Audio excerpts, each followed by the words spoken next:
Looking back, over 3 years have passed since the introduction of GST. The given objective seems far being achieved considering the large amount of writ petitions and advance rolling applications that are being filed every day. A number of disputes having already been arising in relation to credits by the taxpayers into GST, let alone the credit availed under GST. An overview of some burning issues in the GST regime which affects business across the India will reveal all the criticalities of GST dispute that haunts business entities today. Good morning, all. I, C. Akash Bargoti, Chairman Jaipur Branch, welcomes all the participants in this VCM on GST litigation, what the future beholds, organized by GST and Indirect Tax Committee of ICI and hosted by Center of Excellence Jaipur, Indore branch, Jodhpur branch, Patna branch, Lucknow branch. I also welcome CA Rajendra Kumar sir, Chairman GST and Indirect Tax Committee, CA Prakash Sharma sir, Chairman Center of Excellence, Speaker for today's session, Advocate V. Lakshmikaran and his team. I also welcome the moderators of this session, CA Kirti Joshi from Indore branch, CA Balbir Ji Gehlot ji from Jodhpur branch, CA Pradeep K. Goyal ji, Chairman Lucknow branch, and CA Mukul ji, Chairman Patna branch. I welcome all the participants, and without much delay, may I now request Central Council member Shri Prakash Sharma sir for his address. Thank you, Akashji. Respected Lakshmi Kumaranji and his team, today's speakers, Chairman of GST Committee from our own Rajasthan, Rajendra Kumarji, my co-host, Chairman Patna branch Mukulji, Chairman Indore branch Kirti Joshi ji, Chairman Jodhpur branch Balbir Gehlot ji, Chairman Lucknow branch Pradeep Goyal ji, today's moderator Akash Bargoti ji, from my COE committee, COE office Manoj Agrawal ji, Secretary of GST Committee, and friends. A very good morning to you. Friends, frankly speaking, I understand GST very little, very less, because it is not my domain. But few years back, I listened one of the speech of Lakshmi Kumaranji sir. And whenever I get opportunity to listen to him, I never miss that opportunity, because he explains the things in altogether different way, which I have never seen any person, any expert who explains the concept so very well. So whenever we get opportunity, frankly speaking, in these days we were having lots of seminar, conferences, study circle meetings on GST. So I thought, why not to give this privilege to all our members to listen to one of the topmost expert on GST. So we requested sir, and we are really thankful to Lakshmi Kumaran sir for accepting our request. Friends, we are having with us today our chairman of GST committee. Again, he is also one of the most, I can say, typical person, unexpected, believable person from Rajasthan, Marwadi, and has come from south, from Chennai, belongs to Chennai, knows more than 10 languages, and has a credit of organizing, introducing course on GST. And that is very successful. Our members are getting so much of benefit of that course. He is very prompt in giving suggestions to comment for different matters relating to our profession, and very sincerely managing this committee for last 3 years. So I really welcome Rajendra Bhai also. Friends, here I will like to share one very important information that I was reading one of the article few days back, that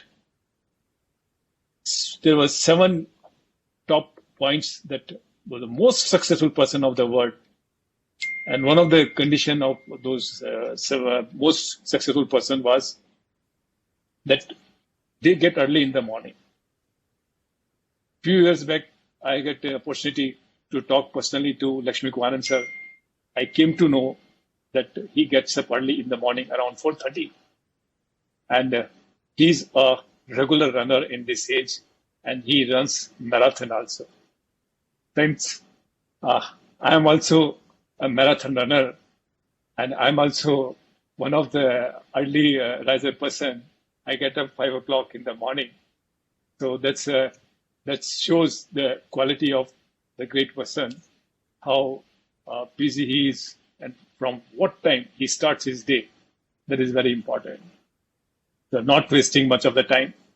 Over to again Akashji for further proceeding. Thank you. Thanks a lot. Thank you, sir, for your nice words. May I now request our Central Council member Rajendra sir, Chairman GST Committee, for his words. Thank you, Chairman CA Akash G. Bargoti. Very esteemed Central Council member, my beloved friend CA Prakash G. Sharma, intellectual legend Lakshmi Kumaran sir,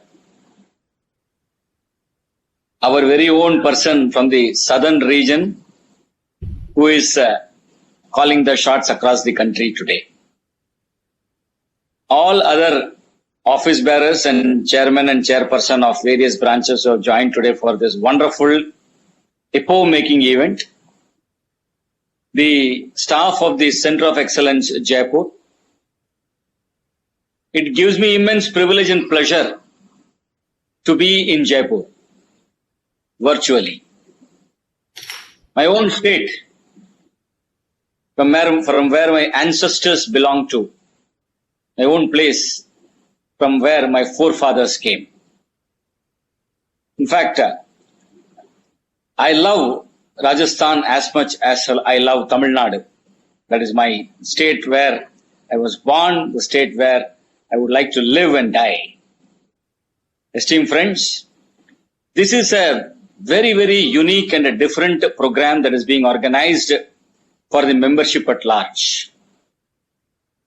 And when Prakash Bhai called me that Lakshmi Kumaran sir is coming, without wasting a second, yes, we must go ahead. Because getting Lakshmi Kumaran sir to speak in our program is like calling Alfred Nobel to talk about the Nobel Prize. I put it like that. I equate this event to that. And Prakash Sharma ji has really, I should tell, put us all in surprise by bringing Lakshmi Kumaran sir. Even to talk to him is so difficult. When I say it's so difficult, I don't mean that he is a difficult person, no. It is such a busy person, always surrounded by people who want to talk to him, people who want to take his advice, people who want to just meet him and shake his hands. That is the kind of persona of Lakshmi Kumaran sir before us. Yes, his Chennai office is very, very close to me. His Chennai partners speak regularly on our certificate courses, our seminars, our conferences. But then, to meet the creator, to meet the God of Lakshmi Kumaran and Sridharan is a unique opportunity for us. And why should we miss it and why should we lose it? Thank you, Prakash Bhai, for bringing Lakshmi Kumaran sir once again to our forum, to our virtual platform. Friends, all of you are in for a treat. I am not going to speak much and waste time so that you enjoy less and less of the treat. I'm going to stop because I know I have to stop. All of us, the entire nation, is waiting to listen to the great Lakshmi Kumaran. The person, the visionary who has carved a niche for himself in the national scene, again born from this great city of great state, the spiritual state of Tamil Nadu. Thank you very much. Most welcome to each and every one of you. Thank you. Thank you, sir, for your words. May I now introduce the speaker for today's session? Though Lakshmi Kumaran sir doesn't need any introduction, but as a gesture, I would like to say some few things about Lakshmi Kumaran sir. Mr. Lakshmi Kumaran sir founded the law firm Lakshmi Kumaran and Sridhar in 1985. For more than 3 decades, sir has been a leading litigation lawyer in India. He specializes in direct and indirect taxes. He is an expert in handling cross-border transactions, valuation of goods and transaction between affiliates, transfer pricing, international taxation and international trade laws covering WTO law, trade remedies such as anti-dumping, countervailing duties and safeguards, FTP, etc. His deep understanding of technological issues that impact taxation as well as his expertise in classification of goods under HSN are highly recognized. The firm provides litigation and advisory services through its 14 offices in India and has more than 400 attorneys. Sir represents clients before various educating authorities, tribunals, high courts, and the Supreme Court of India. He has also represented clients in other jurisdictions like European Union, USA, Australia, Canada, etc. in trade remedy cases. Today, along with the sir, we have his team also with us. His team that includes Ms. Charanya Lakshmi Kumaran, Advocate Disha, and Advocate Narendra. Sir, I welcome you all. Now I request Lakshmi Kumaran for his deliberation. Sir, over to you. Thank you, Ashokji. And good morning to Mr. Prakash Bhai. Vanakkam to Rajendra. Vanakkam sir, vanakkam, vango. Romba பேசிட்டவங்க நிறைய. And now what I told him was that he spoke so much about me. Now I must live up to his expectations. Let God guide us. Let him give the ideas. Let him give the opportunity. Because there is the old saying, Karanam Karanam Karta Vikarta Gahano Bhuvaha. Karanam is the tool, the Karanam is the reason, Karta is the doer, and Vikarta is for whom we are doing. So every action in this world has these 4 coordinates or core components. When it comes to the question of the God, all these 4 coalesce and become one. And I always consider that I am only a Karanam in his hands. I am only communicating what he wants me to communicate. I have no other role to play. The ideas come from somewhere, and I only repeat as a spokesman. And please don't give me more credit than what is due to me. Rajendra, this is what I would request you. With all humility at my command, we begin today's deliberations. And before we start deliberating, I would like to introduce my team. The team is consisting today of Charanya Lakshmi Kumaran. She is a litigator in the Supreme Court of India and a partner in our office. Incidentally, she is also my daughter. She is, in her own way, developed the practice. She went on deputation or sabbatical to under Mr. K.K. Venugopal, the President Attorney General of India, worked with him for about 2.5 years, and then has come back to the firm. He is taking care of the litigations in the Supreme Court and the High Court matters, apart from the tribunal issues. He sits in Delhi. We have another friend, Mr. Narendra Kumar Singhvi, who is from Rajasthan, and we have actually opened an office in Jaipur. And he, along with Disha Jain, both of them, they manage our Jaipur office. So when I got the request from you that I should address this particular convention or webinar you can call regarding Jaipur, I thought it is necessary that I should introduce my people. And Rajendra was talking about the treat. You will now realize the treat they are going to give is sweeter than what I used to give. So you are now going to enjoy the jugalbandi of these four people talking today. And this firm, Lakshmi Kumar and Sridharan, is not made of one person, Lakshmi Kumar. It is made up of the 400 attorneys. The collective wisdom of this office is what I am speaking to. Anyone's knowledge on this subject is never greater than the collective knowledge of this firm. And what you are now going to get is really the collective wisdom of this office. And that's what you're going to see for the next 2 hours.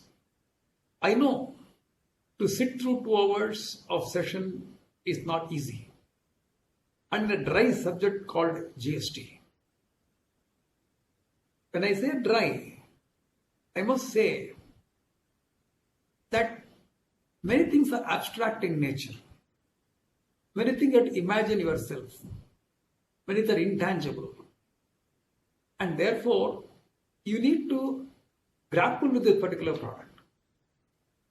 For example, in mathematics, when you do the function analysis, topology, n-dimensional differential equations. I'm a student of mathematics. That's what I am talking about. I still remember all those equations. You have to imagine so many things, conceptualize, and then put it in practice. And GST, I can compare with that. Many things are to be comparable. So we will now start the session.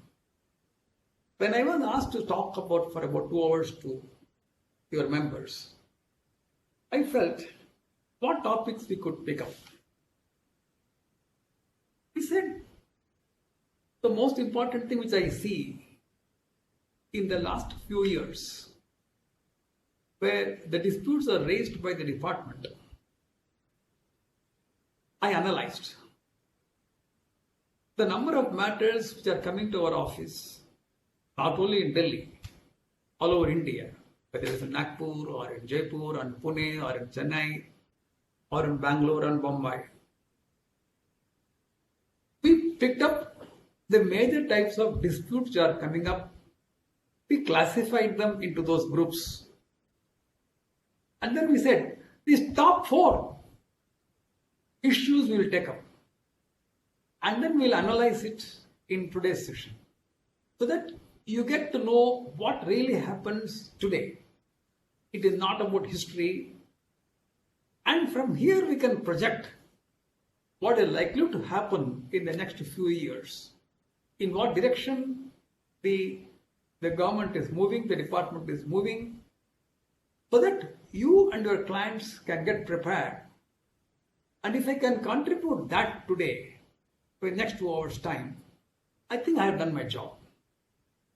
So with this introduction, I am going to talk about the 4 subjects which I am going to deal with. I am going to say what is the domino effect of incorrect classification supply chain. For the present today, I have decided not to use legal jargons. I would like to talk in business language which you understand so well and your clients understand so well. The most difficult thing for a lawyer or the most easy thing to a lawyer is to talk in legal language. This is what he talks in the Supreme Court. This is what he talks to his colleagues. This is what he talks to the juniors who join. And this is what he talks to the clients. For a change, we will try to use the business non-legal language as far as possible. For a company, the supply chain and the distribution chain are most important, especially whether it is a manufacturer or a service provider. A wrong classification at the supply chain end, how does it affect the supply chain itself and how his cost can go up tremendously? And when he is selling the goods, and if he has incorrectly classified those goods, what happens is not only he is affected, his distributor, his sub-distributor, his dealer and retailer, everybody is affected along the chain. Actually, department is entitled to demand and collect the taxes, differential tax at each level, and perhaps they can also deny the credit at each level, putting the entire distribution chain into a complete disarray. I am not scaring you, but I must tell you the facts. I must caution you. Therefore, we have picked up the domino effect as an important factor. The second subject which I go to discuss today is seller's fault and buyer's burden, where a seller has committed a mistake in not paying the taxes or paying partial taxes. The customer has taken the credit, but if there is a dispute at the earlier end, the department seems to have recourse to collect the tax from the customer's end as also from the buyer seller's end. There is a dichotomy there, and the existing rules, if you examine as they are worded, you may not find a solution. You have to go out of this GST law, apply common law principles to bring some sanity to the entire thing. That we will discuss separately. The other thing which I noticed in the recent past is the type of investigations which the tax department is undertaking. There is one DGGST investigation sitting somewhere in Chandigarh. And the person investigated is a person in Belgaum in Karnataka. He is asked to provide the information and asked to come and appear before him in personal, in recording statements, etc. And ultimately a show cause was issued answerable to some person in Mumbai or in some other place, maybe in Bangalore. The amount of time, effort and difficulties faced by such assessees in actually traveling, even in this COVID time, to these far off places, and the type of question that is being asked, the treatment they have been given, I thought I must highlight. And how do we handle that type of investigations? What are your rights? What are your responsibilities? What are the rights and the powers of the department? You must know. And therefore, I thought we will talk about that. We have also seen in the past some arrests have been made against the so-called offenders, and the powers have been used, according to me, in a very arbitrary manner. What are the powers of arrest? What are the provisions relating to arrest? What are the remedies available? What you should do, what you should not do? These things we'll talk. I thought if I can cover these 4 subjects today, I think I have done my job. Prakash Bhai, you told me Yes, that sir. you do not know GST and you want me to believe that. Huh? That is, I'm telling you, only those people who know so much will tell that they do not know. Those who know very little, they'll say, I know everything. So, you are a vessel full of water. Others are half full. And therefore, I accept your humility, humbleness. But I can say one thing, that when you say that I am supposed to give this principles or this subject matter in a lucid manner, again invoke the blessings of God to continue. Now we'll talk about the classification. And I must tell, our office has been doing this classification for the most 35 years plus. I have done classification of commodities and services at least more than 10,000 plus. I am talking about the number. We issue on opinions in our office to the tune of about 3,000 plus opinions a year. The classification is not only on the GST portion, on the customs portion, free trade agreements, anti-dumping issues, what are the item covered, not covered, etc. Item covered by the sanctions. So many items are involved, including the export controls, COMET. The classification is a very important aspect, which we have been doing. And we thought we'll give you in a capsule some of the principle. I can't tell in half an hour, 45 minutes what I have learned in the last 35 years. And not only me, my colleagues who are experts, who have been trained to do the job, is what we are now going to present you today. The classification and the rate are directly linked. The correct categorization of the goods and services are very important. There are 6 schedules under the GST carrying different rates of GST rates. Apart from this, there are a plethora of exemptions have been given for goods falling under particular tariff items. And here again, the classification of the goods becomes important. Before I proceed further, I must also mention that many times the clients come to me after 2 years, 3 years after GST was introduced, stating, sir, this is what we have been classifying, the department is now questioning, or my management wants to get it ratified from you, so can you tell us?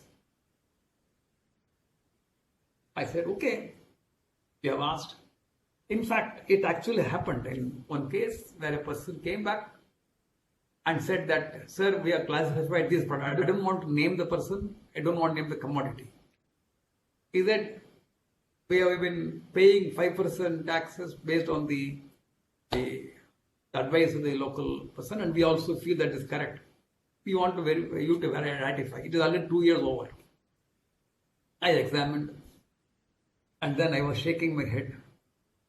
So he said, sir, 5% is not correct. I said, suppose it appears so. Then he said, is it 12%? I said, no. Then he said, don't tell me, sir, 18%. No. Then his heart fell and then said, sir, are you saying it's 28%? I said, no. It is 40 plus. And imagine, the problem was, in that particular product of a fruit drink, when the fruit elements are extracted out to get the clarity, what remains is the sugar syrup or the fruit drink. For this, unless you understand the technology as to why the clarity comes to the particular drink and when it becomes a fruit syrup or a sugar syrup, not a fruit drink, etc., is a stage when you must understand very well.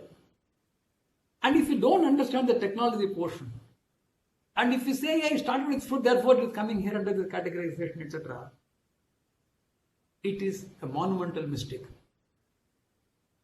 So therefore, understanding the technology, understanding the science, understanding the principles of manufacturing, and understanding the HSM, how it is being evolved or interpreted, becomes very, very important. Next slide.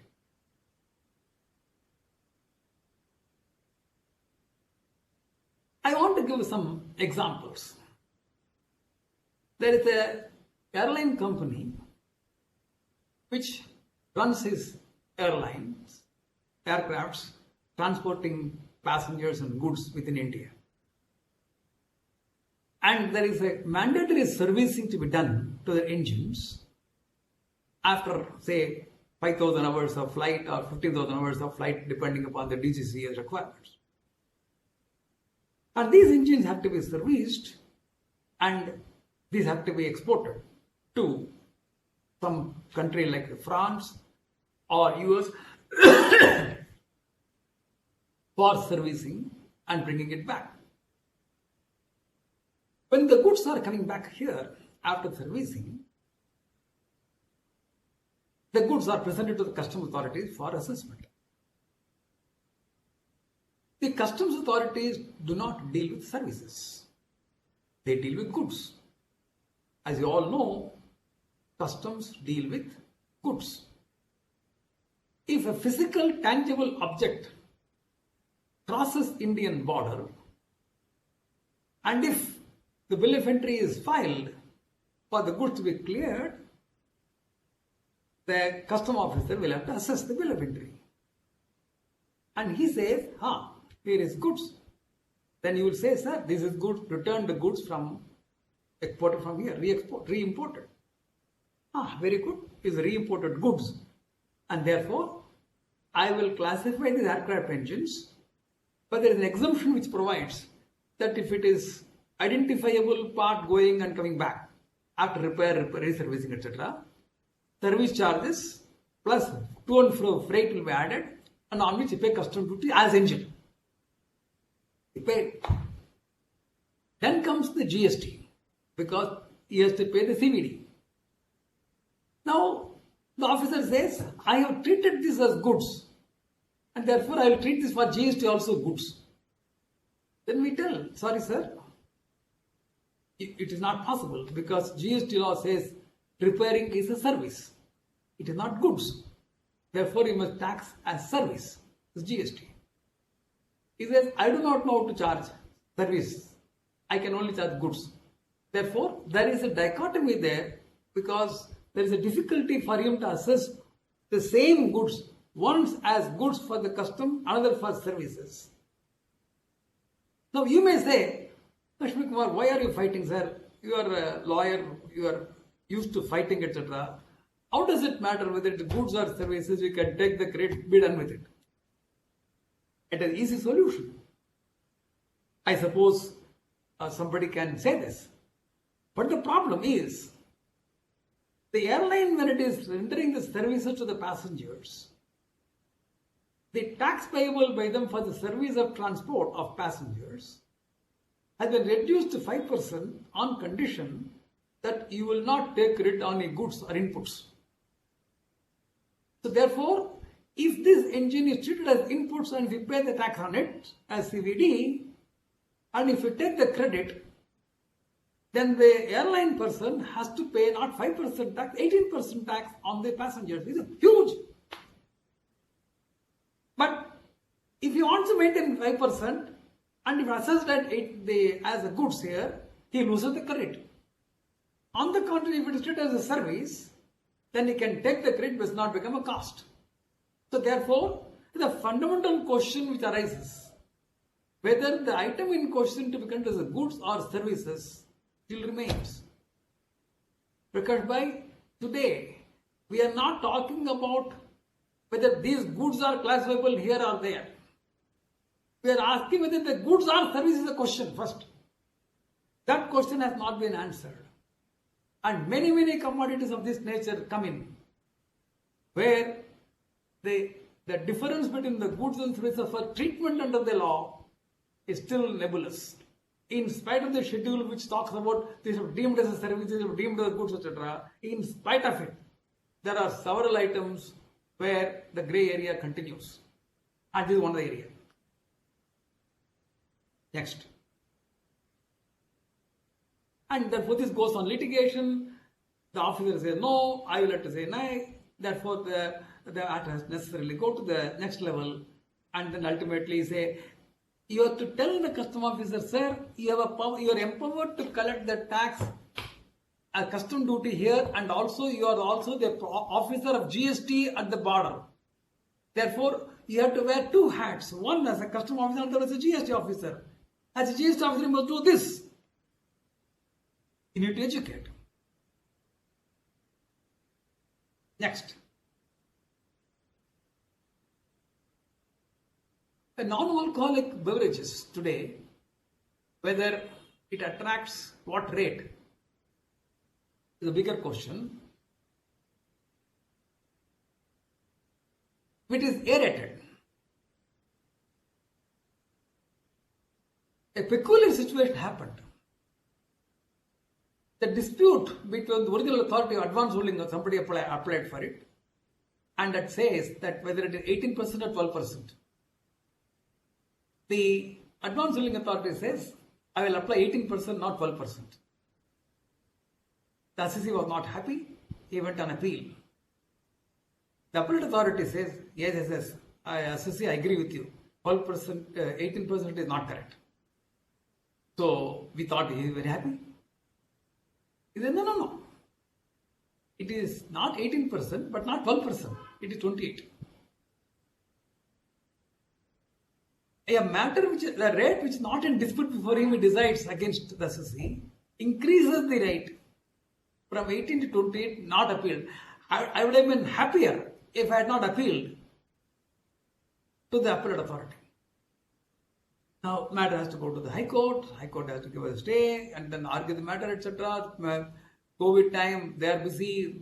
The bench is not available. Blah blah blah. And then the entire business is coming to a standstill. They are not knowing where to go. And then later on, if it is decided at 28% or something, etc., the company is completely ruined. They are living a margin of 3%, 4% margin, if they are lucky. And if this demand comes along with 18% interest, that's the end of it. Next. Very interesting matter. I am just giving some examples, sir, so that you will understand where the problems are.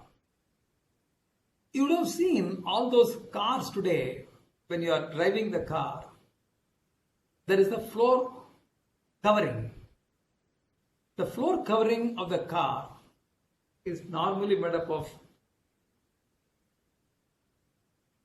the non-woven fabric impregnated with resins and molded to a shape to give the shape of the bumpers, of the flooring, including where the pedals are there, etc., etc. It is made for motor car. If it is classified as a carpet or a floor covering, it will attract 12%. But if it is considered the motor vehicle part, it will become 28%. The tax authority said in the excise regime that it is a motor vehicle part, it is designed, shaped, and only use is for car parts. There is no doubt at all about it. The shape is given, the mold is given in the manner where the car floor with all its undulations are incorporated in the carpet. It is made only for this. You can't use it anywhere. In your home, you can't use it because it will have all this type of shapes and all this. Undoubtedly. But what is the principle of law?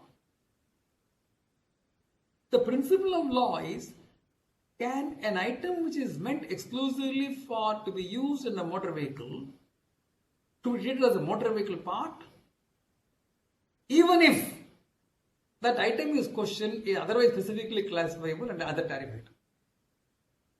And this is an important question. And this important question has to be answered. And the matter was answered by the Supreme Court, and I argued the matter. They were also saying, Lakshmi Kumar, is it not exclusively meant for this? I said, exclusively, yes. Then we interpreted the section notes, chapter notes, interpreted rules and all those things, etc. and demonstrated before them that the principle of classification of an item termed as a motor vehicle part at 8708 will be that it is designed for use in a motor vehicle as a part, that is one category. But it gets excluded from this category if it is specifically covered elsewhere by name. And it was argued for more than 2 days, and judgment was delivered, capturing all these arguments and say under what circumstances the parts are not to be covered under chapter 8708, even though they are exclusively meant for this. See the difference in rates, 12% but 28% here. And the judgment was delivered containing all. So far, so good. You must be happy, client must be happy, I am happy. Now comes the difference. Next. There is another case, the second bullet you will find. I will come to the caste article separately.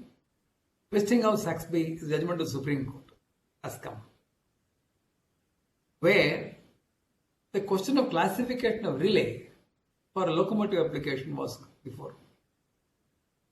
In that case, the relay rate on chapter 85 was higher than the rate applicable to the locomotive part under chapter 86. The assessee argued before the Supreme Court that this part is exclusively meant for locomotive application, therefore it should fall in here, even though relay is specifically covered elsewhere. And I am now going to use the legal language, sir. I can't help it because this is very, very important. Prakash bhai, you must excuse me for reading out that particular thing. I don't know if anybody can share that particular chapter, section note. Narendra, is it possible? Section note of section 16 or the 17th. I'll share, sir. Please.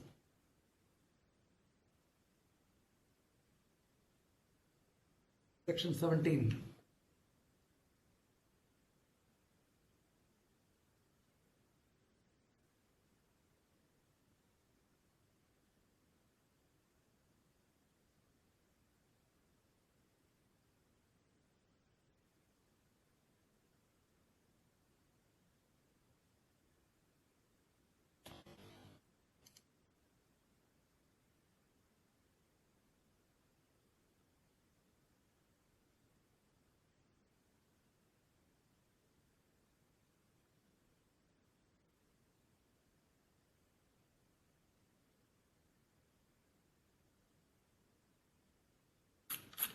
Not possible? We'll take 1 minute, sir. Section 17, Roman 17, note 2, note 3. Sir, I have it ready. If you want, I can share. Yeah, please do. Okay. Pardon, yes.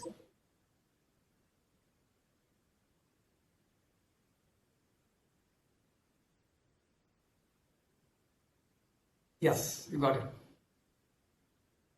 Now you read note 2, it says, expression parts and accessories do not apply to the following articles, whether or not they are identifiable as goods of this section. Chapter 86 and 87 are coming under section 17.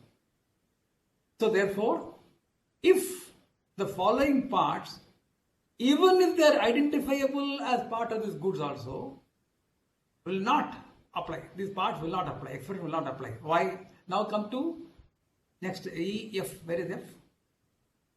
Yes. Electrical machinery or equipment, chapter 85. If there is any electrical equipment, like for example relays here, is covered in chapter 85, even if it identifies part of a locomotive, it shall not fall under this category of chapter 86. That's what the rule says. Now come to next note. 3.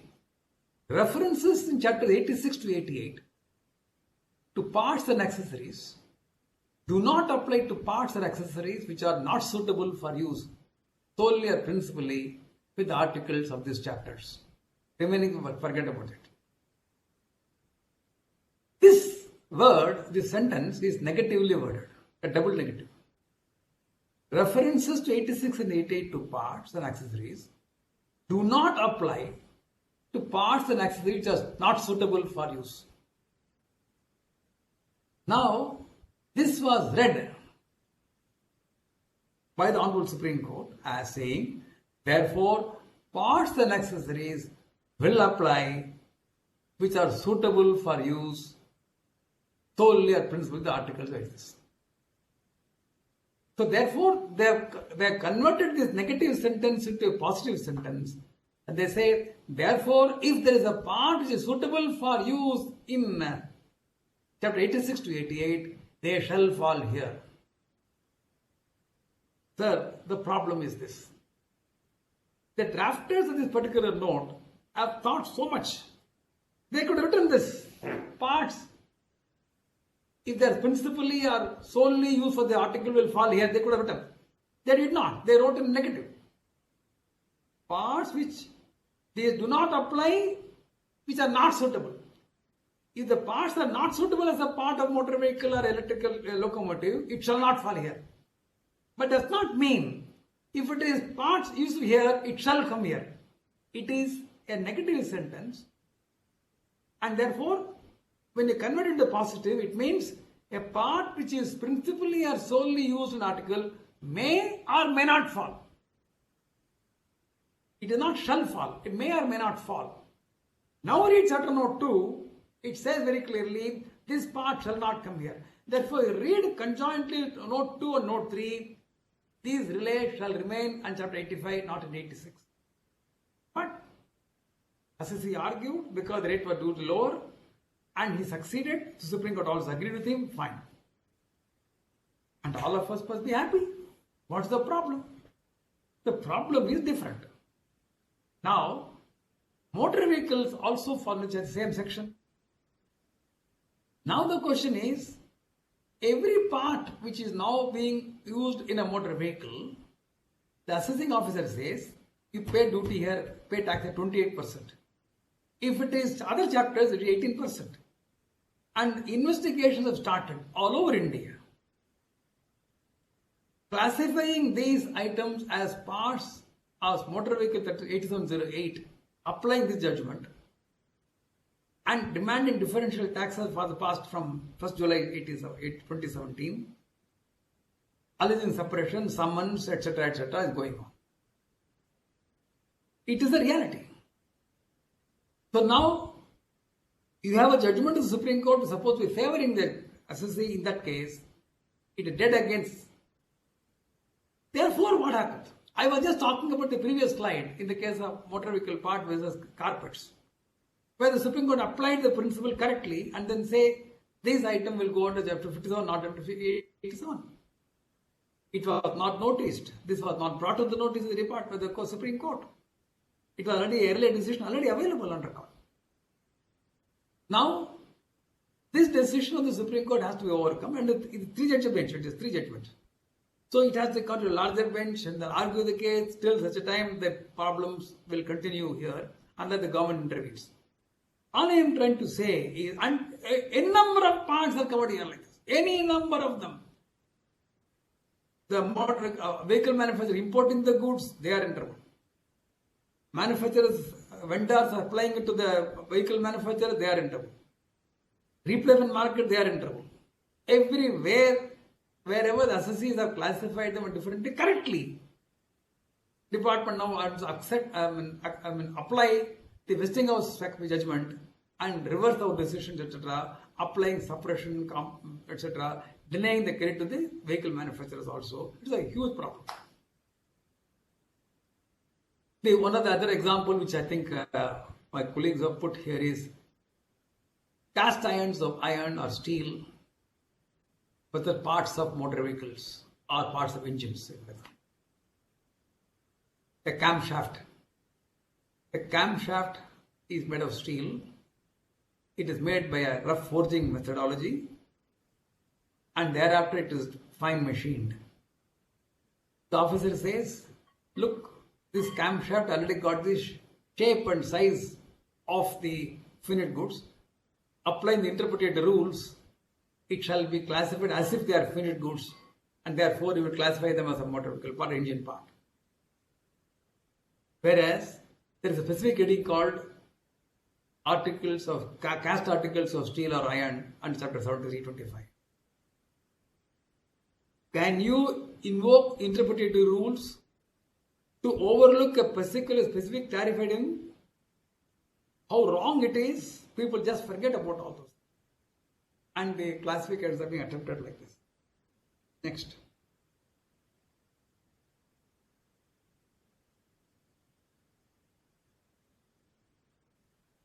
Medicament versus beauty makeups.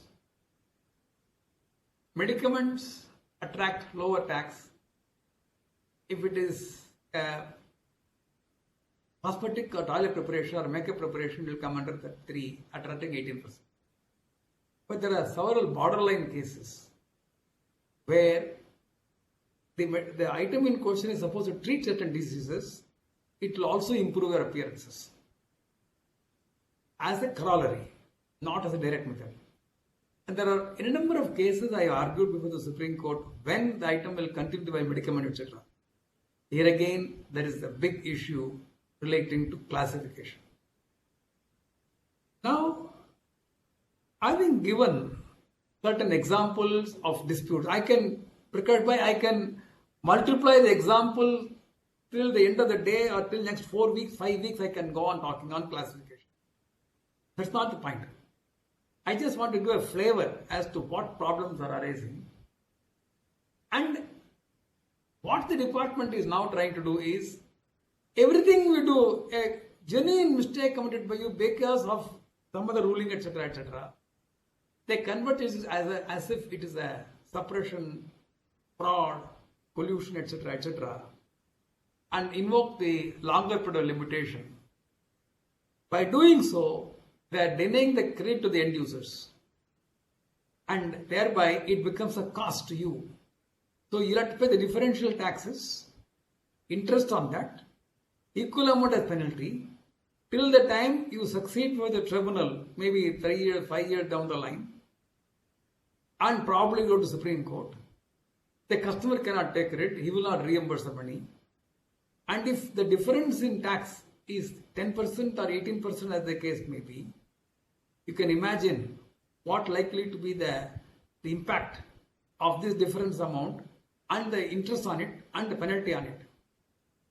It's a huge effect, and many companies don't have this type of margins, and the volumes are higher, the demands are higher. Amount talking in the staggering amount, 100 crores, 300 crores, 500 crores, etc., etc. This is the reality. Next. This is not only to the manufacturer. It will affect the dealer, the distributor, retailer, and the same manufacturer, other division he has, distinct person, he is also affected. Our people have put erosion of profit very mildly. It's a complete washout. The company can, there are companies where you have to close down, there is no other way to pay up this type of taxes. Next.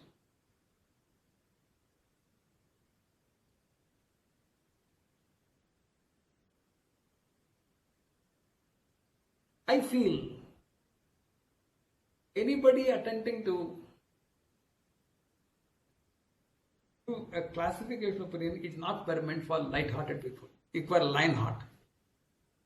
It requires tremendous amount of application of mind. You have seen today that where a consultant is not sure about the classification, he advises the client, why don't you apply for advance ruling?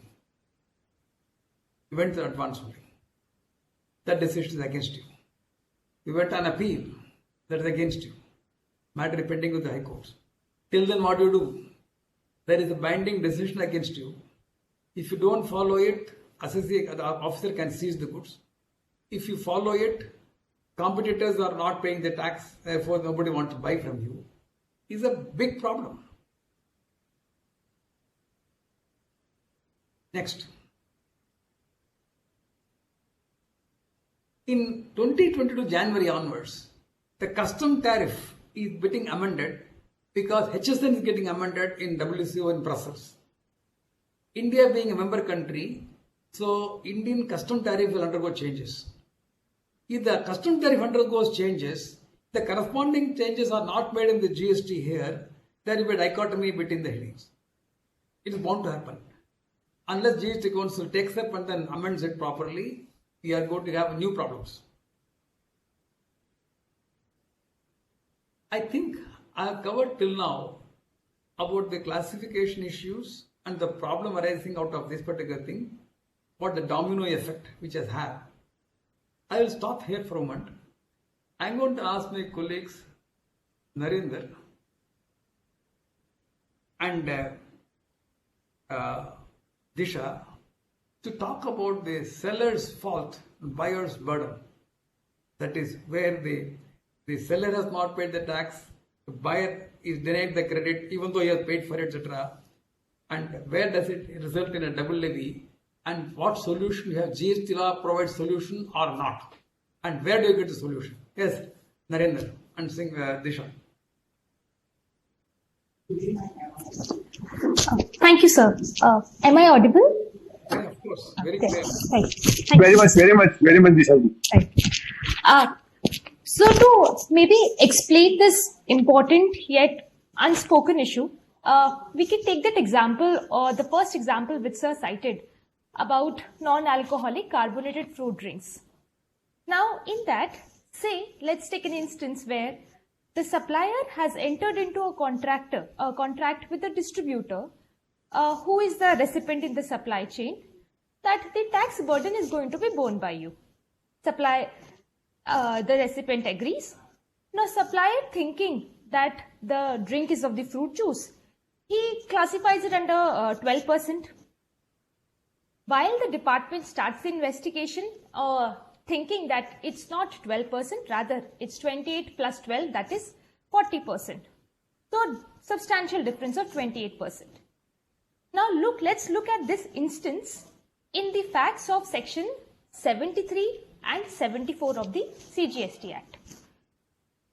Section 73 has given the power to the proper officer to issue a show cause notice in a case where he thinks that a tax has maybe not paid, or it has been short paid or erroneously refunded, or where the ITC has been wrongly availed or utilized. The important point here is all this has to be without the involvement of fraud or willful misstatement or the suppression of facts to evade tax. So now let's link the facts of the illustration which I just stated with this section 73. So say the department issues a show cause notice under the 73 and the supplier pays. Now as per the agreement which he has entered with the distributor, he is going to approach the distributor and say that please kindly pay that 28% of differential amount to me. Now, and the recipient pays also, say. Now the question which is important is the recipient, will he be entitled to take credit of the same? And what is going to be the documents on the basis of which he is going to get the credit? Another question to that, say, it's the debit note which is going to be issued by the supplier here. Now the question is whether a debit note can be issued now for a transaction which has been done almost say around 3 years before, and whether that can be used for taking a credit.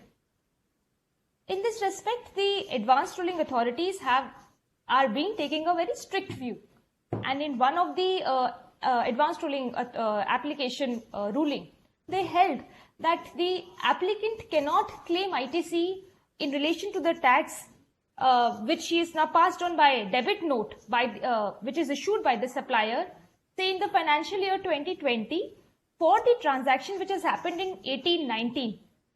So under 73, there is loss of credit for the recipient. Now let's move forward and link it to section 74. Section 74 has again given the power to the proper officer to issue a show cause notice in the case where he thinks that any tax has not been paid, short paid or erroneously refunded, etc. But here the involvement there has to be involvement of fraud or willful misstatement or suppression of facts to evade tax. So now in the same facts, say a show cause notice has been issued to the distributor under section 74. Again, has been issued to the supplier under 74. Now the supplier of the drinks again say decides to pay the differential tax. Credit of the same again cannot be availed by the recipient because of the fact that there is a specific bar which is given under 17(5)(I) of the CGST Act. This section bars the availment of credit of any tax which is paid in accordance with the provisions of section 74. So thus, the amount which is paid by the supplier under 74, credit cannot be availed again by the recipient for this. So in both these cases, department is going to get the money and is going to deny you the credit. So technically the goose is cooked. Now to discuss this issue of double recovery, my colleague Narendra is going to discuss another instance. Thank you, Disha. What Disha has discussed just now was a sequel to what was discussed by VLK sir regarding classification. Now let us take a case wherein the recipient that he could the requirement, still he is not able to take the credit. I'll just explain a particular illustration to you that A and B both are registered persons. A supplies certain goods to B and he also issues a tax invoice for 100 rupees and the GST rate is 18%, so therefore he charges GST of 18 rupees. Now A gets the goods transported through a transporter and the goods are transported under the cover of the tax invoice as also the appropriate e-way bill. Goods are received by B, B accounts for the goods in his records also, and he makes payment of the total value in the invoice, which is 100 plus 18, 118 to A. And the payment is also made through banking channels. There is no doubt over that particular fact. A also files his GSTR 1 and consequently in GSTR 2A of B, the transaction is reflected. B files his GSTR 3B and he also avails credit of this 18 rupees based on the tax invoice that he has as also the details that he has in form 2A. But there is only one non-compliance which is also on part of A, the supplier, and not B, which is that he does not pay the amount of 18 rupees which he recovered from B as tax in the government account. Now what happens? Let us look at section 16 to C. Is laying down all the conditions which a recipient has to follow, subject to which he will be eligible to take the ITC. Now 16.2 has 4 clauses. Except for clause C, the other 3 clauses are that he has received the tax invoice, which in the illustration that I explained he has goods, he is going to take the ITC, that also he has done. The goods were transported under proper e-way bill and the invoice, he received the goods. Clause D requires him to file the return, which he has filed. B, which is the recipient, he files his 3B also and he avails the credit. Clause C says that the tax of which you are taking the ITC must have been actually paid to the government account either through cash or by ITC. This condition, the requirement of fulfilling this condition is actually in the hands of the supplier, not the recipient, because tax on the supply has to be paid by the supplier. The supplier does not pay. In the illustration, A does not pay to the government account, even though he has collected it from B. What happens? In terms of section 73 and 74 that we just discussed, there are 4 different aspects on which the department can propose the demand. Either the tax has not been paid or it has been short paid. There is an erroneous refund which has been granted, or there is a wrong availment or utilization of the ITC. Now, if we apply these provisions to the situation that we discussed, the department is entitled to go against A for recovering the tax that has not been paid by A. And at the same time, applying 16(2)(c) of the CGST Act, the department can also go against B because B has already availed the ITC while the condition under 16(2)(c) has not been fulfilled. The question therefore arises that considering this wide scope of the recovery provisions, the show cause notice provisions under section 73 and 74, is it proper for the department or is the department permitted to go to the recipient and ask him to reverse or pay back the ITC that he has taken, the 18 rupees in the illustration that we talked about?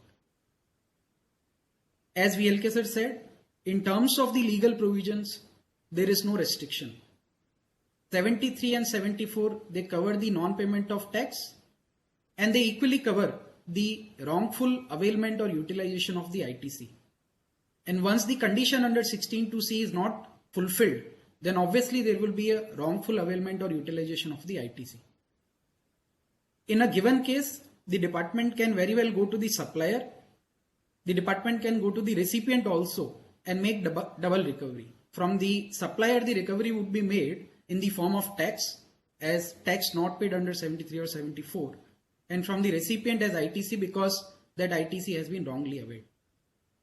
And this is not restricted only to the amount of which the ITC has been taken. 73 and 74, as we are aware, they also invite the liability to pay interest under section 50, as also penalty under section 122 or any other appropriate section. And the penalty can go even up to the amount of ITC or up to the amount of tax. So there is a triple demand in that sense, or I can say that there is a 4 times demand in that sense, that tax and ITC would be recovered from the supplier and the recipient. On that, equivalent penalty can be recovered from both of them, and the interest. Now the question is that what fault the recipient has committed. The conditions that we discussed under section 16, except for the condition under section 16(2)(c), all are those which are within the control of the recipient to fulfill. He has to receive tax invoice, he received that. He has to receive the goods, he received the goods also. He has to file his tax return, he has filed that. But this condition of 16(2)(c) is not within his hands to fulfill. It is for the supplier to pay that tax to the government. And for fault of the supplier, the recipient is made to pay back the ITC, while at the same time the department is within its powers to recover that amount from the supplier also. But in general, whenever these kind of situations arise, while it is easier for the department to catch hold of the recipient, because if he wants to claim the ITC on his parts, the compliances would be proper. He would have filed the returns, etc. And he would be paying tax on his output supplies also. But it is difficult for the department to catch hold of the supplier in this given situation, because even after collecting tax, he has not paid it to the government account. He already has that 18 rupees in his pocket. Still, he has not transferred that amount to the government treasury. So here arises a situation wherein for no fault of the recipient, the recovery can be made from the recipient, even though he has complied all the conditions that he could. Therefore arises the question as to what is the solution. Because the provision is very clear. The provision, in fact, section 16(2) is a non-obstante provision. It says that notwithstanding anything contained in the other portion of the section 16, these conditions are to be fulfilled. So if there is a non-fulfillment of condition under subclause C, then there will be a denial of ITC to the recipient. Therefore comes the question that what is the solution? To this I would request VLK sir to elaborate on this point as to what can be the possible solution to this problem.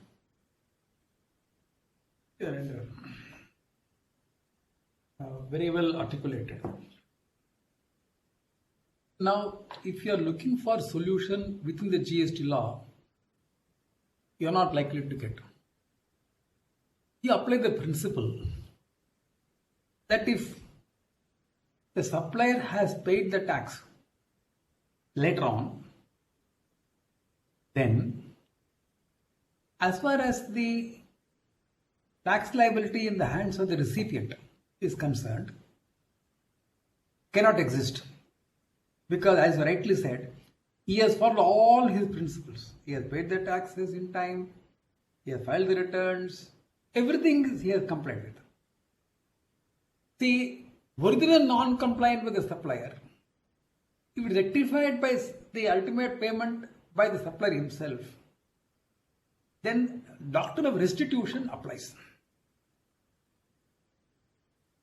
That you will not find in your GST law. You will have to go outside. So now, If that payment is being made, then the offence which ought to have been originally committed was not have been committed. And therefore, the principle of restitution will apply. And the supplier, the recipient, who was issued the demand of paying the taxes because he has taken the wrong credit, etc., must get annulled, not necessarily by your existing GST law, but applying the principles of restitution, etc. Thank you. At the same time, sir, the other problem arises as in the situation that we are discussing, we assume that the recipient has a good supplier who is going to discharge its tax liabilities, even though subsequently. But let us assume a situation where the supplier does not defend the case. There is a demand against the supplier, but the supplier does not pay. He does not defend the case. Then the different question. Yes. Then the virus of the particular section 17(5) will be open to question. If there is no collusion between the buyer and the recipient and then the seller, and if it is a normal routine transaction, there is no question of any collusion or any intention to defraud the government by joining together, then the punishing the buyer for denying the credit because the department is not able to recover the taxes from the supplier, that section will have to be read down. And some writ petitions have already been filed, and then we are working on those things. Thank you. We now move on to the next subject, department investigations. It may not be very palatable to hear about this aspect of the session today, but we must know many times your clients may face this problem. Many times you yourself may face the problem. As chartered accountants, you have to pay the taxes. We are lucky lawyers. We don't have to pay the tax, only the clients who pay the reverse charges. Where a chartered accountant has to pay on the forward charges. You could have committed mistake, etc. And you have been advising many clients. And if you get a love letter from the department, come and appear before me. And then they will praise you. Oh, sir, you are such a famous person. You are in charge of Center of Excellence. You are now so advising this. You are in the central committees, the regional committee, and you are advising the clients. Your knowledge is so much. How can you say you did not know about this? They will say it. And they will boost their ego. And then how can you say you do not know? So that is a question. Therefore, it is not only to your client, it may happen. I wish it does not happen to you, but it may. Therefore, let us get prepared as to what we do when type of investigations happen. I would take the slide please, next. Before I get into this discussion on this, I wanted to broadly divide the type of cases into 2 or 3 buckets. One bucket, I would say, is a case where a supplier of goods or services has never taken registration, has never paid any taxes. He goes on merrily clearing on his own, and one day department catches him and then issues summons, etc. That is one category.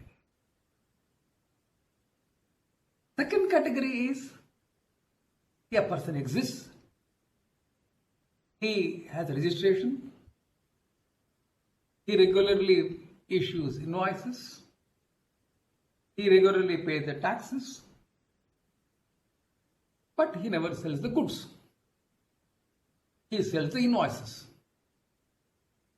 And there is a premium on the invoices. And there are people who buy the invoices, not the goods, and take the credit. These are coming under the fake invoices category. That is second category.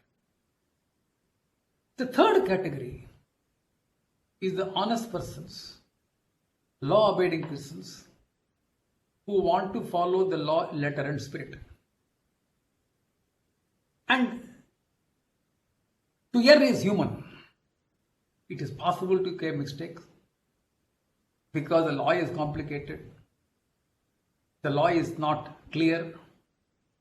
Different high courts have given different ruling on the point. Ultimate matter is Supreme Court. You might have followed a principle of law where it was beneficial to you, unknowingly the opposite view. Like we are talking about the case of the motor vehicle part vis-a-vis a rough forging, or vis-a-vis a piston vis-a-vis the motor vehicle part. The correct classification is, but there is a Supreme Court decision against you. Till the time overruled, the department says, I want to apply the judgment. And they call them for summoning, recording the statement, etc.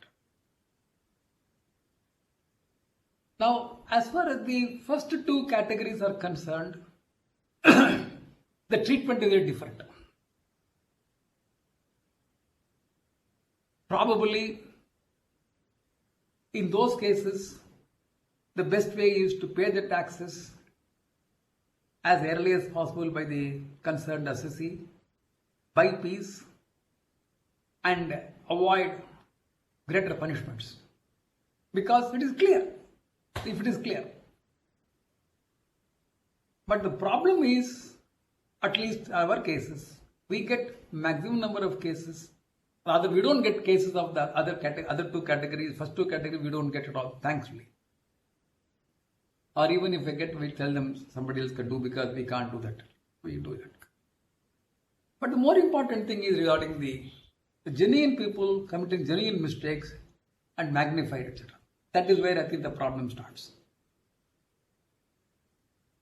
There is a audit department is there. There is a preventive department is there. There is also Director General Goods and Services Investigation Branch, Intelligence Branch. And this particular division has got 4 zones, north, east, south, west, and they have regional offices. And the additional Director General, Joint Director, Deputy Director, etc., etc. According to the statistics, they unearthed to the tune of 1.1 crores, 1 lakh crores of tax frauds. They have already recovered 29,000 crores. And statement made during summons, process notices, blah, blah, blah. Now come to the next slide.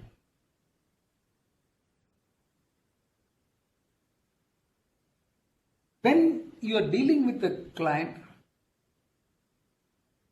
who has not made a mistake, but the department is making a mistake saying it is lower tax paid. It's possible because we are right, the department is wrong.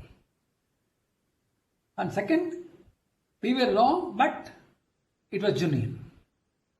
There are 2 situations. How do we deal with these people? Honorable citizens, they are. The first even more difficult. That is, assessee is right, but the department is wrong, but the department is going ahead with hammer and tongue. First of all, if any client comes to you with this type of problems, the first thing I think I would recommend for you to do is sit down calmly and understand the scope of investigation and find out whether the client is on the right side or the wrong side of the law as far as the payment of taxes are concerned. That is the first thing you must do.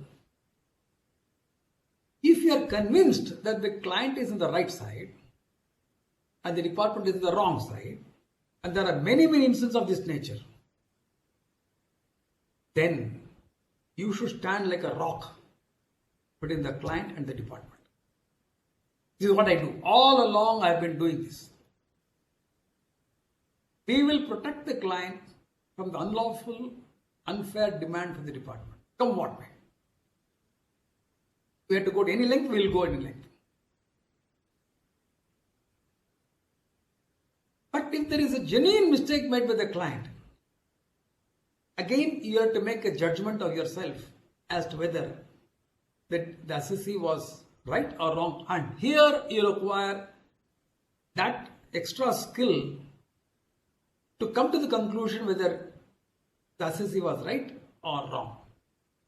And I would recommend, whenever you have a doubt, please consult a person, other professional who has an idea on this, and then get it clarified, so that this is the first important step as to whether the client is right or wrong for right reasons or wrong for the wrong reasons.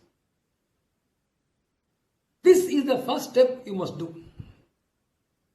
Once you are clear that the client is right and the department is wrong, you have no way of stopping the investigations, unfortunately. And if you go to the court and then say, stop the investigation, courts are not going to listen to you, because they think you are avoiding the investigation.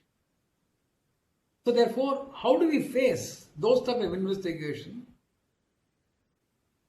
is a question which I think we are going to address now. Many times I find the local consultants, they advise the client when they receive a summons, they say, don't go. Give a medical certificate. Go there, something may happen.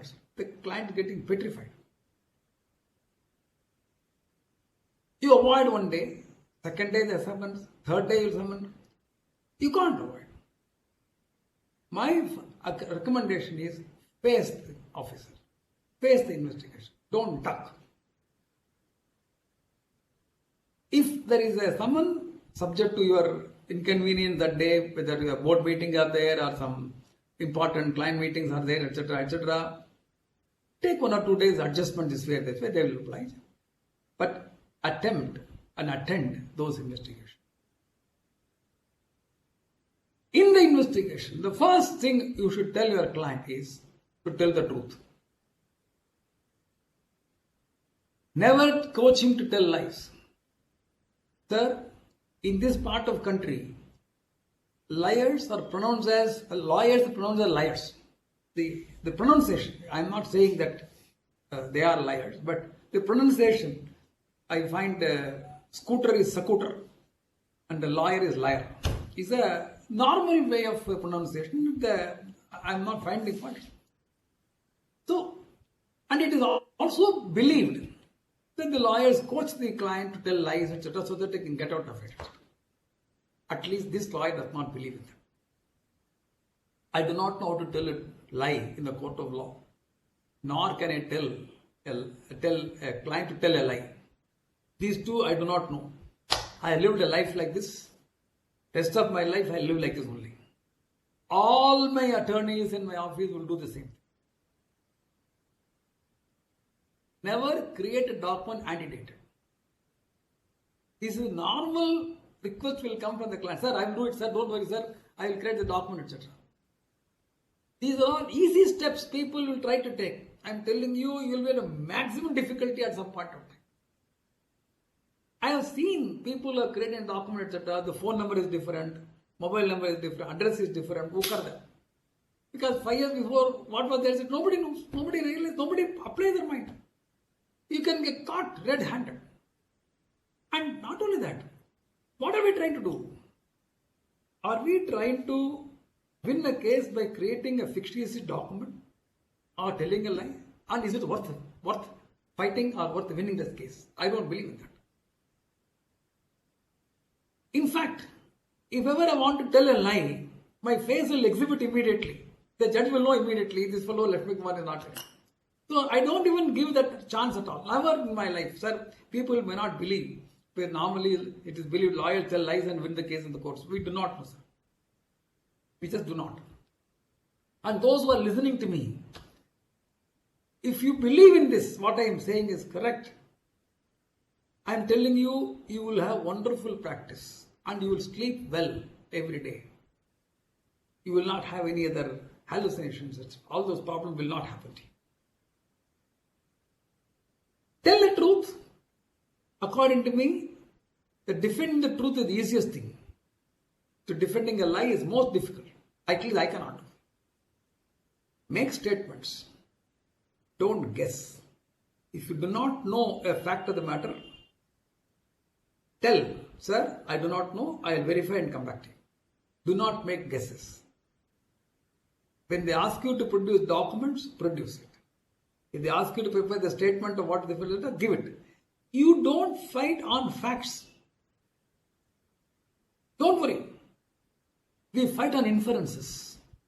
In the facts, they will infer a particular thing. We will say you are wrong in inferring. And on the inference, they are applying the law wrongly. We will say you are wrong wrongly. You can't change the facts. I don't want you to change the facts.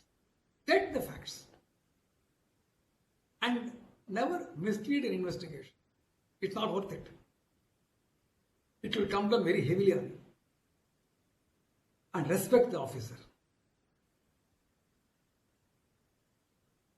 Akash, you will be thinking, a lawyer is talking like this, our department is talking. Department fellow will say the same thing, no? Don't miss me. Come here. Tell me the truth. Don't change the documents. Don't divert the investigations. Respect me. Ye bolega. Definitely, sir. So you may think Lakshmi Kumar is agent of the investigating officer. Up to this point, we are with him. How you see the difference? Right, sir. When he says pay the tax, and when you know you are right, he says sorry. And that is where I differ from him. Up to this point, telling the facts, we are with him. Telling the truth, we are with him. Produce the document, here is the document. He says 3-year record, here is 3-year record. You want 5-year record, you want 50 years record, 50 years record. No problem. Why are you afraid? If you don't give the information, he can come and raid you. And take away all the documents along with the computer record, etc., etc. Then you will not go after him, sir, can me the copy, I want to run my business, etc. Why? Be transparent. Tell you are not committing a mistake. Make it. He may be disrespectful to you in the investigation time. Your client. But ask it to be respectful. Sir, address. That person may be using all bad languages. Don't worry. Respect him. Next.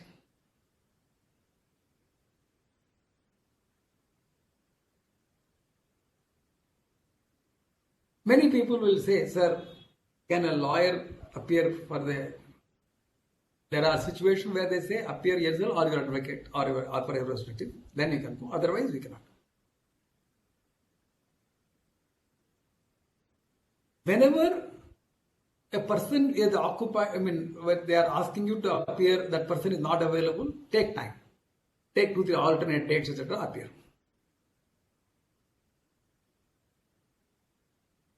What do we do if you are asked to appear on a non-working day or after office hours? It happens. The officer calls you, especially on a Friday morning.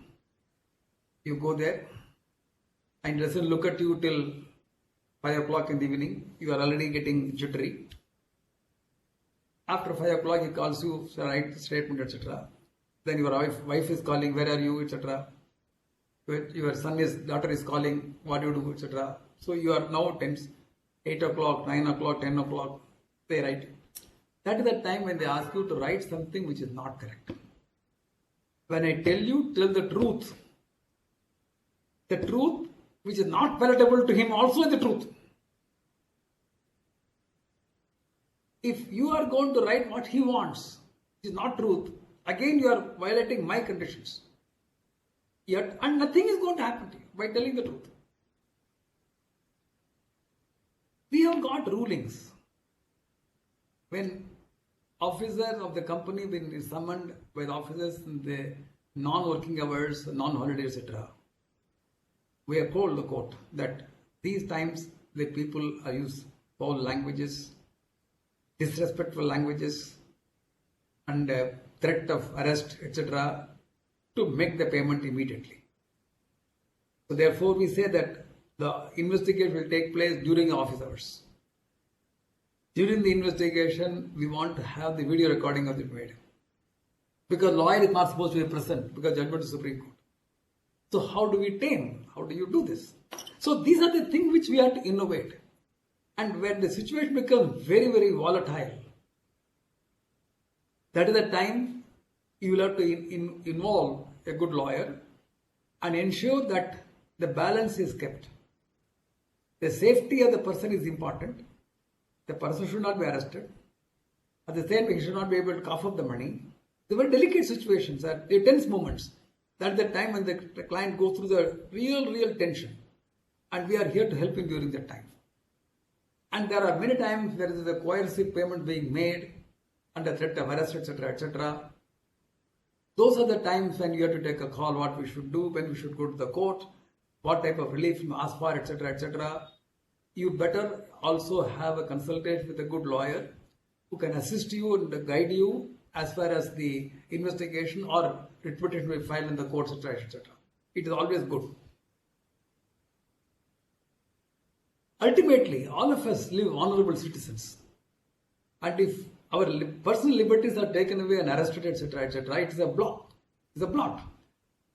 So how to avoid that? And then I was saying is that delicate balances. There are situations where we have faced where center and the state investigating officers are simultaneously doing. How do we handle that? How do we inform them that look, this has already been done by here, so and so, therefore await for the investigation from there. Next. Video recording. The officer may say no. We may have to get a court order to get it recorded. Virtual recording is possible or not. In the COVID time, second wave, we got some good orders. Coercive payments being made. Can we go to the court and ask the court to direct them to refund the money till the show cause will be issued later on? All those things are possible in appropriate cases. And that is where I think you have to apply your judgment properly. So, long and short of the investigations is the delicate thing because personal liberties of the persons are involved. The client does not know whether he is right or wrong. You have to apply the judgment properly and say where you are right, where you are wrong. In respect of wrong case, what you should do. In look at right case, what you should do, etc. The client may have to pay the taxes, he may not have the money to pay, how to do. Each one of them situation may be different. There is no one solution to this. But one thing which is common to all is to tell the truth. Never avoid investigations. Respect the officer. Give the document. Give the statements. And if you are doubtful, verify and come back. Most important thing you must tell your client. Because the officer does not give the copy of the statement given by the person. They say, I will give you at the time show cause notice. So therefore, we do not know whether what he has sold in the statement giving. So follow a protocol for the client to talk to you before he goes to the investigating room. And as soon as he comes back, before he talks to his wife or going home, he must talk to you and say what happened, what questions were, you must keep it. You must maintain a same parallel file in your office, what the officer will have. So that you must be in a position to anticipate next questions can come from the department and prepare the client to answer those questions. These are the things, Akash, you may think I am talking very impossible things. They are not. They are not. They are impossible. Are there any textbook which will write this, etc.? No textbook will there. It comes by shared experience. Morning, noon, and there is no solution to all problems the same solution. No. A little difference in facts will have to change the strategy. So therefore, I am not saying you must engage me. Okay, that's not the idea. But get hold of a good lawyer. I'm sure there are many, many good lawyers. But take their help. And if you have a doubt whether that person actually knows so much of law on the judiciary, etc., apply, again, escalate it to another person, etc. And ensure that we are on the right track. Where we are, the client is right or wrong, etc. That is the first step. This is what I would say as far as the investigation is concerned. Now we talk about the other unpalatable subject called arrests. And I will want my colleague Charanya Lakshmi Kumaran to talk about the arrest, which is also one of the live subjects. Many people are affected and genuine people are under threat of arrest and in fact arrested. And Sir, some of our chart accountants members who are not on default, they are under the jail, and we are unable to get them relief. Sir, we will talk offline, sir. Whatever we need to do, I'll definitely help you, but we'll talk offline. Let us finish this. I would say the syllabus we'll complete today. Yes, Sharanya. Thank you, sir. Thank you to the organizers. I think this is a great topic. While we're talking about future, what the future beholds, when we looked at classification, we are seeing now at the advanced ruling stage that there are some issues with classification. It's all over the place. We know that, which is why sir decided to use that as an anchor point to say that we are going to continue seeing, and we are not even seeing the tip of the iceberg when it comes to the classification disputes. That is one thing. The issue that Disha and Narendra very beautifully brought out was the relationship between a supplier and a purchaser, a recipient, and how the credit, how the passing on of the rate, how demand, etc., how they are interlinked. This was not there in the pre-GST regime.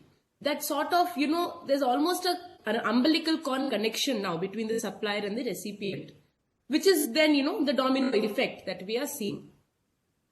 Now, moving forward, sir explained the concept of investigation, what happens in an investigation, and of course, this umbilical cord is not being broken even during investigation now. We are seeing cases where the entire value chain is getting investigated for something that probably one person in the value chain has done or omitted to do.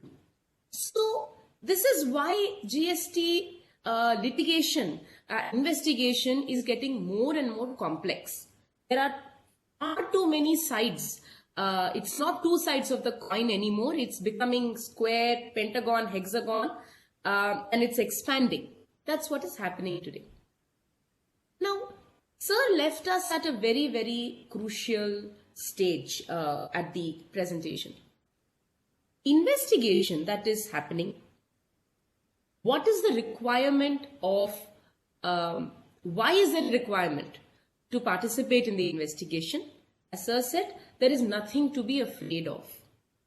We have seen that because of fear of investigation, because of not knowing what are the rights of a assessee during investigation, certain things are done, certain people try to evade, they try to go around, they are worried about this, they are worried about arrest. It is really not a situation where people are not coming forward to participate in the investigation if the threat of arrest is not there. Today, that is where we are positioned. Is the presentation visible? Yeah. Yes, ma'am. Is it visible, Mr. Akash? Yes, it's visible. It's visible. Yes, very much, very much. Right? Yes, ma'am. Okay. Yeah. Great. Thank you. So, before we go into the legal provisions and how, the jurisprudence on arrest is evolving, why we have put it in a presentation on future of GST is because it is the present and the future. It is happening today, and we are at a very crucial juncture. The next couple of years, at least next 2 to 3 years, we are going to see the jurisprudence on investigation, GST investigation, and arrest during investigation, before or after investigation, criminal prosecution under GST. The law is going to evolve, and we are really poised at a very crucial juncture of the evolution of this law. Before we go into this, some very interesting facts I thought, I could just tell you.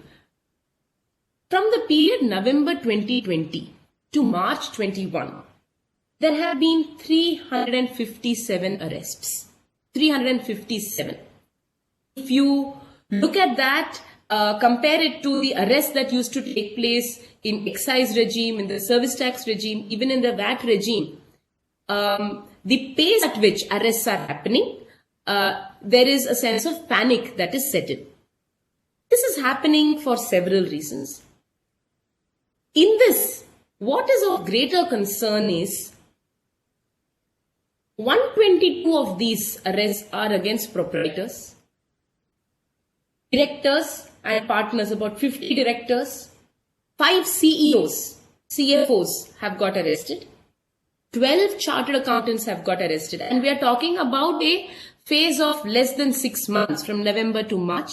Imagine 12 chartered accountants, GST practitioners, advocate, company secretaries. So, where is the buck going to stop when it comes to who is going to get arrested? And that is really the scary portion. As Sir said, one must never participate in helping the client beyond what the calling of the truth is and calling of the profession is. And it's a very interesting anecdote I thought I could give you here. To explain where one tries to help the client. Maybe there are people who will say, come up with a forged document, as Sir said, we'll make an invoice, etc.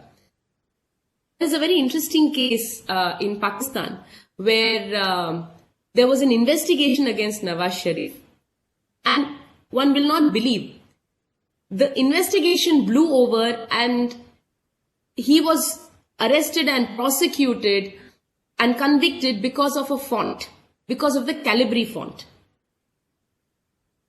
They had certain offshore investments, and a backdated document was made using the Calibri font.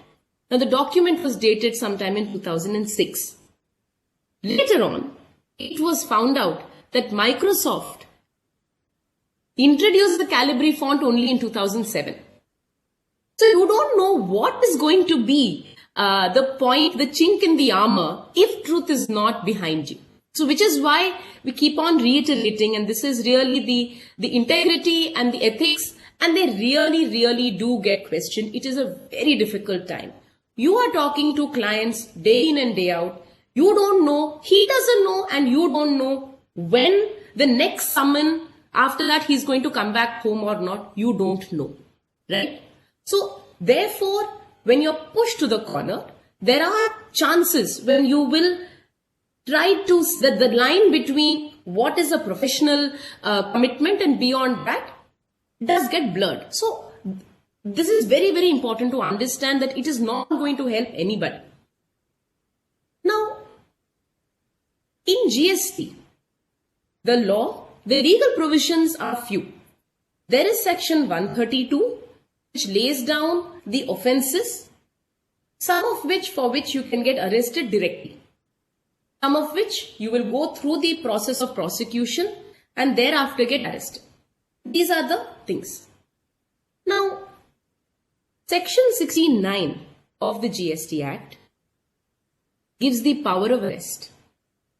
Now, the power of arrest typically revolves around, the section 69 power of arrest typically revolves around the kind of cases we are seeing is the offences under section 132. And primarily the offences that are going to be involved are when there is a supply made without invoice, where invoices are raised, bogus invoices are raised without a supply, when using such bogus invoices, credit is claimed, and situations where, an amount is collected as a tax but not deposited. These are usually the 4 situations we are seeing. This is also what is provided under section 69 when an arrest can be made. Can we go to the next slide, Narendra? Today, there is a lot of litigation going on, and this is where courts are intervening. Now, Section 69, which allows an officer to arrest, states that he must have reason to believe that the assessee has committed one of the offences mentioned in 132(1) A, B, C, D. So that is the reason to believe. So what is reason to believe? This is where courts are now entering. There is the term reason to believe is used in the section related to investigation. It is used in that section when it comes to confiscation. It is again used in section 69 when we talk about arrest. And unfortunately, the threshold is different in each of these situations. And that is where the complications also arise. Now, I'll confine myself to a situation of arrest. From 2018-19 onwards, till as late as May 21, there have been various high courts where writ petitions have been filed, either in a situation where investigation has started and there is an anticipatory bail, or a situation where an arrest has been made and a quashing of the arrest is moved in a writ petition to the High Court. Jurisprudence, as I said, is evolving. Before all of this, there was the case of Make My Trip. We will come to that very briefly. But the question here, as I said, is what really is going to be the test to determine whether a reason to believe test threshold has been met to arrest a person or not. Narendra, why don't we go to the Make My Trip slide and then come back here? Yeah. Now, which is a case, in fact, incidentally argued by Mr. Lakshmi Kumaran in the High Court and Mr. Sridharan in the Supreme Court, is a landmark judgment.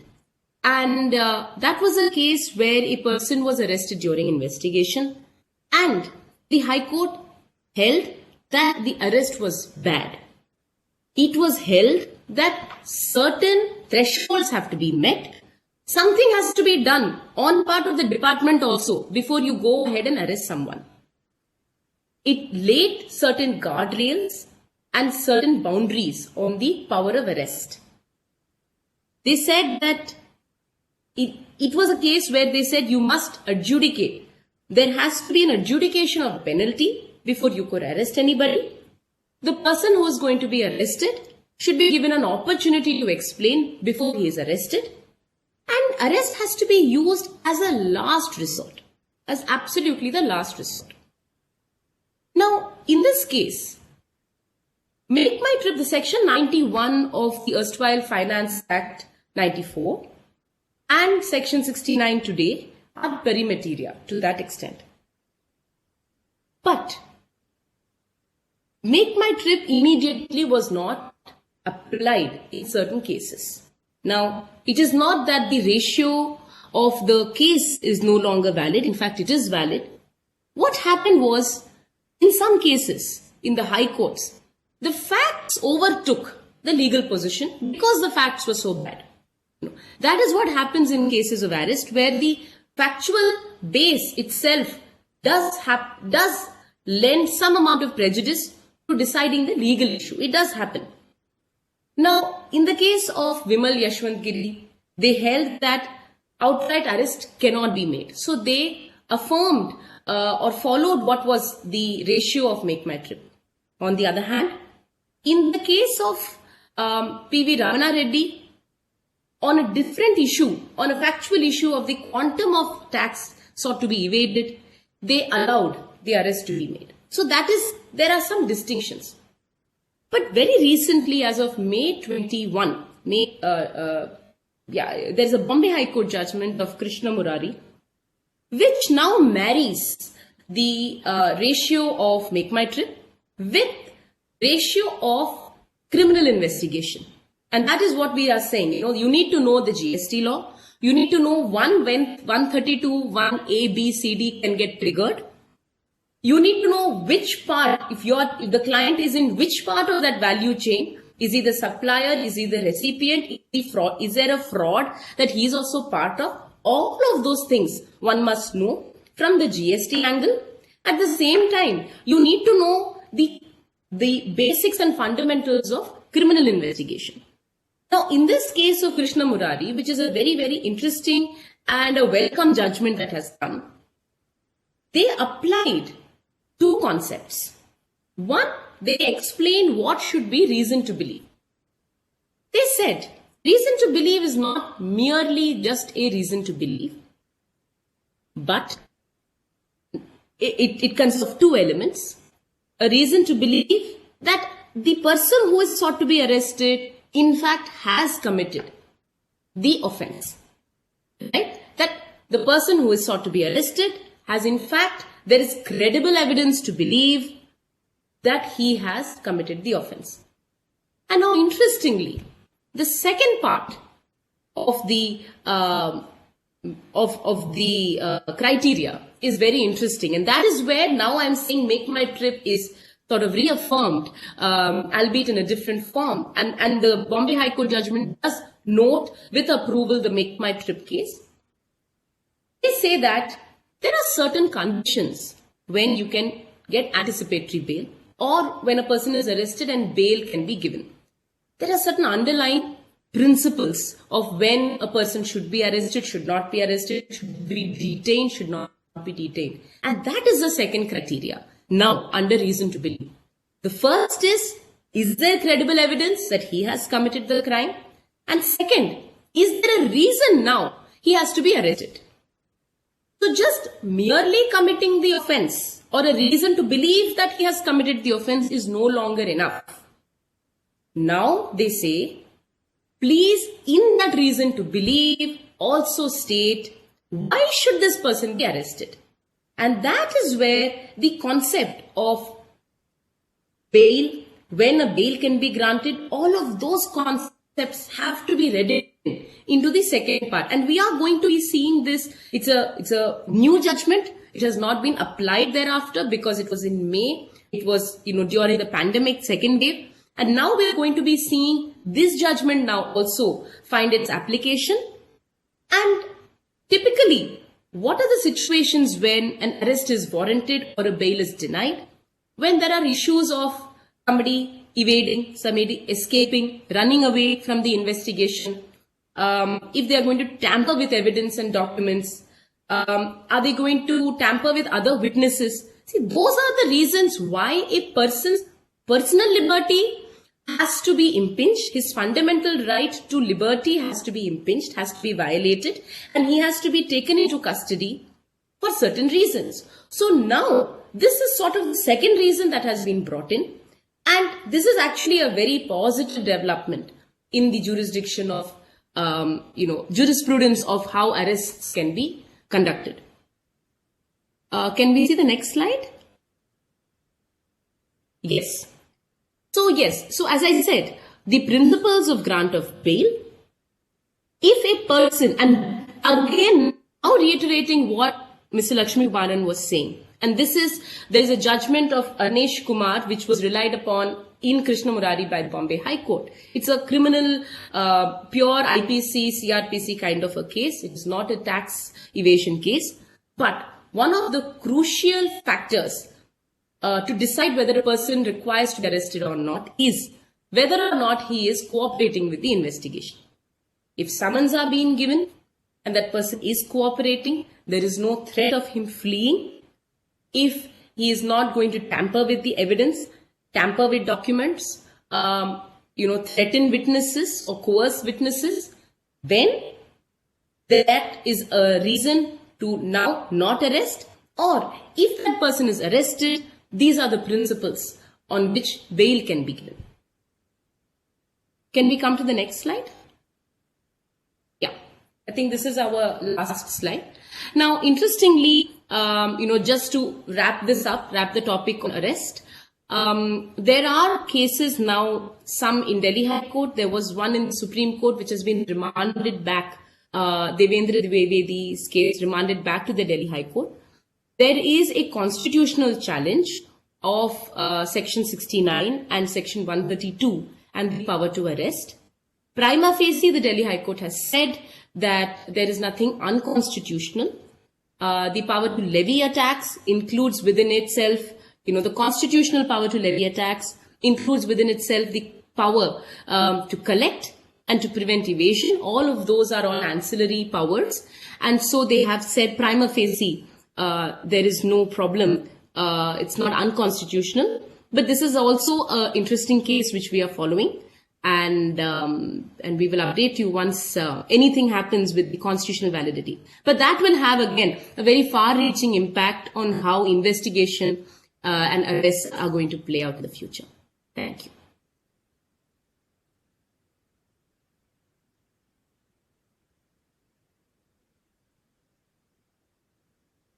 Can we take few questions? Since time is running. Yeah, I think I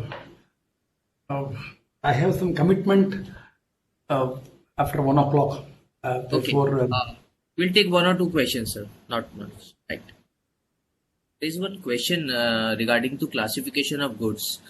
In case of any wrong classification, can the distributor or retailer down in the supply chain take a plea that he was entitled to based on the HSN code mentioned in the invoice issued by the manufacturer?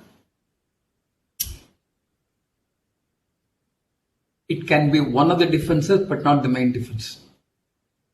Because he has to apply his mind and then do the correct classification. Okay. I think one more question we'll take. A client has received a show cause notice where ITC is proposed to be disallowed under section 16(4). Given the circumstances that return for financial year 18-19 have been filed post the due date of the filing of return for September 19 by utilizing ITC of payment of liability. Department has disallowed the ITC because he has filed his March return late after September. I think we need to know more facts. I don't want to give off an answer that will be unfair to them. If the person concerned gives more facts, then I think probably we can answer those questions. I think we shall close since it's already 1.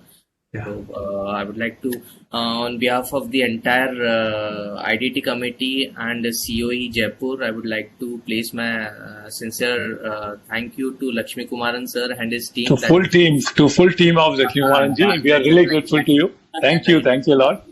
Narendra sir, Disha ma'am, Chaitanya ma'am, thank you very much for Chania, your presentation was also fantastic. Really thankful to you.